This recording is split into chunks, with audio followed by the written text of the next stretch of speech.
Thanks for watching.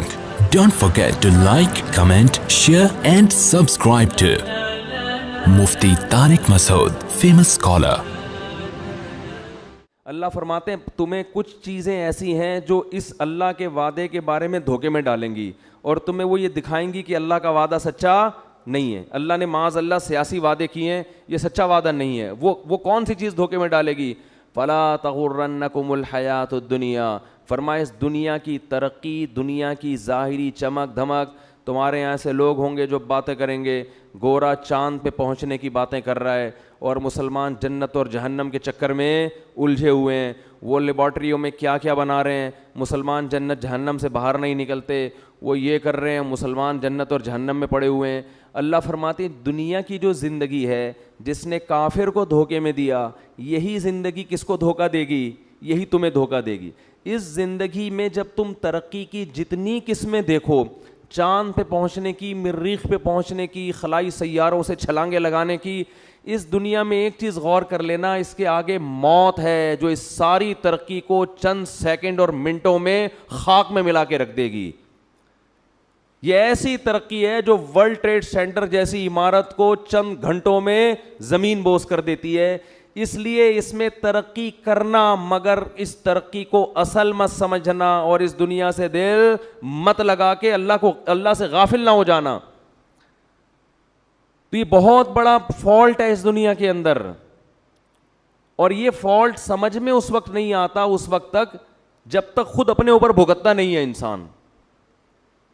جس پر جب تک موت آتی نہیں ہے نا, اس وقت تک اس کی سمجھ میں موت, جو موت کو اپنی آنکھوں سے نہیں دیکھتا نا, اس وقت تک اس کی سمجھ میں موت آتی نہیں ہے, اس وقت تک نہیں آتی. وہ اٹکا رہے گا, اس کا دل پلاٹوں میں, گاڑیوں میں, بنگلوں میں, دولت میں اٹکا رہے گا. حتیٰ کہ کینسر کا مریض ہوگا نا, ڈاکٹر کہہ دیں گے 6 مہینے رہ گئے ہیں, مگر دل دنیا سے اس کا بھی نہیں نکلے گا, وہ پھر اسی میں لگا رہے گا. ایسے پیشنٹ ہم نے دیکھے ہیں, ڈاکٹر نے کہہ دیا 6 مہینے رہ گئے, 7 مہینے رہ گئے, 8 مہینے رہ گئے, لیکن ان کا خیال یہ کہ ابھی ہم اتنے آرام سے نکلنے والے نہیں ہیں یہاں سے. ان کی پہ بھی غفلت. بھائی تم تو توبہ کر لو. قرآن کے الفاظ دیکھیں, قرآن کہتا ہے وَلَوْ رُدُّوا لَعَادُوا لِمَا نُهُوا عَنْهُ. کتنے لوگ ایسے ہوں گے کہ جب جہنم کی آگ کو اپنی آنکھوں سے دیکھیں گے تو اللہ سے کہیں گے ایک دفعہ دنیا میں بھیج دے. اللہ کہتے ہیں کہ یہ ایسے بدبخت لوگ ہیں کہ اگر اللہ نے ان کو دنیا میں بھیجا تو یہ جو جرم کر رہے تھے نا وہی دوبارہ کرنا شروع کر دیں گے. یہ اسی امید پہ کریں گے کہ شاید کل میں توبہ کر لوں, شاید کل میں توبہ کر لوں. راتوں کو اپنی دعاؤں میں اللہ سے جہنم کی آگ سے پناہ مانگنے کا معمول بنائیں. یہ چیز آج ہماری زندگیوں سے نکل گئی ہے. والذین آمنوا مشفقون منہا, فرمایا کافر مانگتا ہے کہ کہاں ہے وہ جہنم, کہاں ہے وہ آخرت, دکھاؤ مجھے.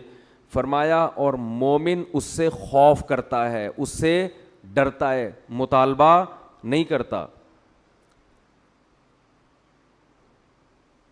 تو اللہ نے قرآن میں کیا کہا؟ لَأَمْلَأَنَّ جَهَنَّمَ, میں بھر دوں گا انسانوں سے اور جنات سے جہنم کو. اللہ کے لیے یہ ان ذالک علی اللہ یسیر. پھر قرآن یہ بھی کہتا ہے کہ اللہ پر یہ کام مشکل نہیں ہے. یہ کیوں کہا اللہ نے کہ اللہ پہ یہ کام مشکل نہیں ہے؟ ظاہر ہے جس نے آسمانوں اور زمینوں کو بنایا, ساری کائنات کو بنایا, اس کے لیے کیا مشکل ہے کسی کو یہاں سے اٹھا کے وہاں پھینک دے. لیکن اللہ یہ لفظ اس لیے بیان کرتا ہے کہ تمہیں ایسا لگتا ہے کہ اللہ ایسا نہیں کر سکتا. اتنے سارے انسانوں کو کیسے ڈالے گا؟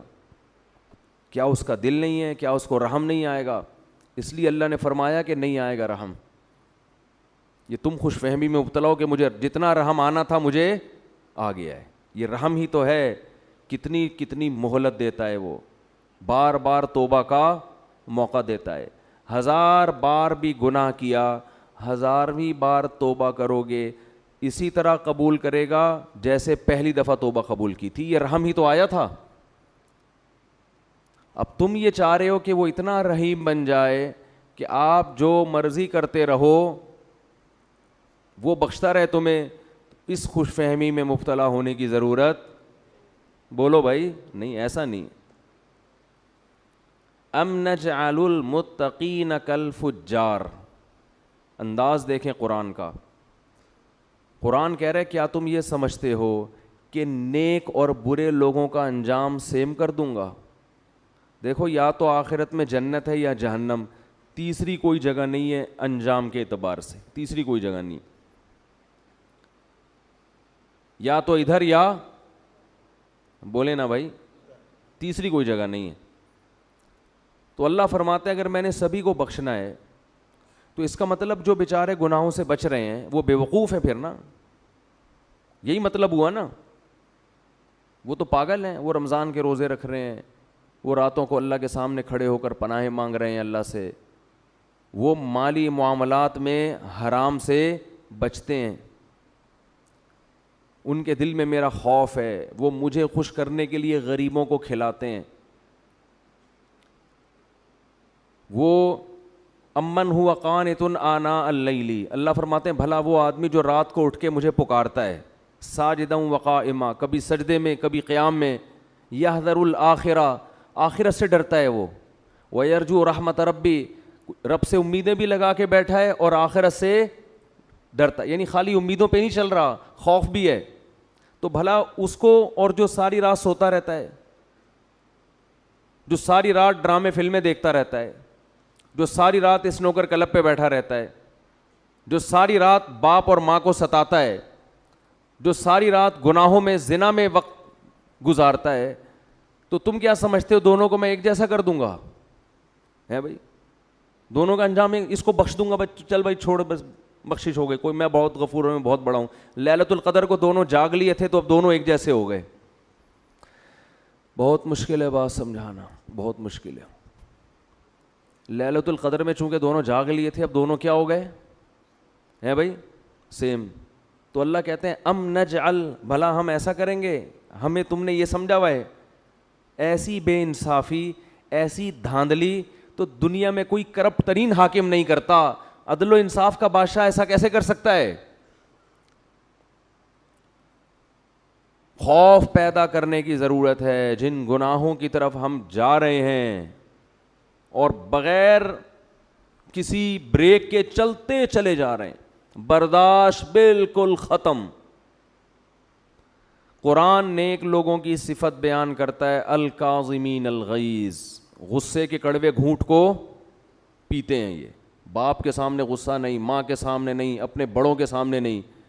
آج چھوٹوں پہ برداشت کر لیتا ہے, طاقتور ہے, اور بڑے پہ برداشت نہیں کرتا. میں کہتا ہوں جتنی باس کی برداشت کرتے ہو اس کا 10واں حصہ اگر باپ کی برداشت کر لو تو شاید بخشش ہو جائے. وہ باس تمہارا کچھ نہیں لگتا, وہ صرف پیسے دیتا ہے تمہیں, پیسوں کے لیے رکھا ہوا ہے. جس دن تم نے دیکھو سعودی عرب سے 20-20 سال لوگ جاب کر رہے ہوتے ہیں, جاب لیس ہو کے یہاں نظر آتے ہیں. میں پوچھتا ہوں یار آپ تو 20 سال سے ایک سیٹ کے پاس ملازمت کر رہے تھے, اب کیا ہوا؟ کہتے ہیں یار وہ مجھے گردوں کا کوئی مسئلہ کھڑا ہو گیا تھا, فوراً کمپنی نے نکال دیا. کہتا ہوں یار 20 سال آپ نے جس کمپنی سے وفا کی ہے, گردوں کے تھوڑے سے مسئلے پہ اس کمپنی نے آپ کو نکال دیا, تو آپ کو ٹینشن نہیں؟ کہہ رہے ٹینشن کس بات کی بھائی, وہ مجھے ملازمت کے لیے رکھا تھا, اب میں ہارڈ ورکنگ کر نہیں سکتا تو انہوں نے نکال دیا. بالکل صحیح کیا. باس نے مجھے کہا کہ ریزائن دے دیں آپ, میں نے دے دیا ریزائن. جنہوں نے اپنے مفاد کے لیے رکھا ہوا ہے, جہاں آپ کو کوئی بیماری ہوئی فوراً آنکھیں انہوں نے پھیر لیں, ان کے ساتھ تو ایسی وفا ہے یار. 20 سال میں کبھی باس سے ایک دفعہ بھی پھڈے کی نوبت, بولو نا, 20 سال میں ایک دفعہ بھی باس سے پھڈے کی نوبت نہیں آئی. اور جو باپ آپ چاہے لنگڑے ہو, لولے ہو, اندھے ہو, کاڑے ہو, بہرے ہو, فالج زدہ ہو, وہ باپ آپ کو کبھی گھر سے کبھی نہیں نکالے گا گھر سے. اس باپ اگر وہ تیز آواز سے بات کرتا ہے, وہ سختی کرتا ہے, تو آپ کا میٹر گھوم جاتا ہے. دنیا کو بے وقوف بنانا آسان, لیکن جس خدا نے پیدا کیا وہ ہماری ان حرکتوں کو نوٹ کر رہا ہے, لکھ رہا ہے. وہ قرآن کہتا ہے ایسا انتظام کر رہا ہوں کہ فرشتے بٹھا دیے, ان کی فائلیں تیار کرو, ایک ایک لفظ لکھو ان کا. جو قریبی رشتہ ہے اس کا حق اتنا زیادہ، لیکن جب سے دنیا میں کفر کی حکومت ہے جتنا قریبی ہے اس کا رشتہ اتنا ہی کم۔ آج دنیا میں جانوروں کے حقوق پر بات ہو رہی ہے، ماں باپ کے حقوق پر بات نہیں ہو رہی ہے۔ ایک فادر ڈے منا لیتے ہیں، اس میں چاکلیٹ موکلیٹ اس کو گفٹ کر دیتے ہیں گورے، ایک مدر ڈے میں کو 2-4 پھول ہار پہنچا دیتے ہیں اس کو۔ یہ فادر ڈے اور مدر ڈے منانا چھوڑ دیں، یہ ماں باپ کے ساتھ بدترین مذاق ہے، یہ خوب سمجھ لیں، بالکل اس کا بائیکاٹ کریں۔ یہ جو فادر ڈے اور مدر ڈے یہ ان لوگوں کا کام ہے جن کا باپ اور ماں سے سال میں ایک پورے سال رشتہ ہوتا ہی نہیں ہے، وہ کبھی کبھار تھوڑا بہت یاد کر لیتے ہیں۔ تو اللہ کا عذاب بہت سخت ہے۔ یا ایھا الناس ان وعد اللہ حق، اے لوگو اللہ کا وعدہ سچا ہے۔ فلا تغرنکم الحیات الدنیا، اللہ فرماتے ہیں کہ یہ دنیا کی زندگی تمہیں دھوکے میں نہ ڈال دے۔ ولا یغرنکم باللہ الغرور، اور شیطان تمہیں دھوکے میں نہ ڈال دے۔ شیطان تمہارے برے عمل کو چمک پٹیاں لگا کے تمہارے سامنے مزین کر کے پیش کرے گا، یہ خود بھی برباد ہوگا، تمہیں بھی برباد کرے گا۔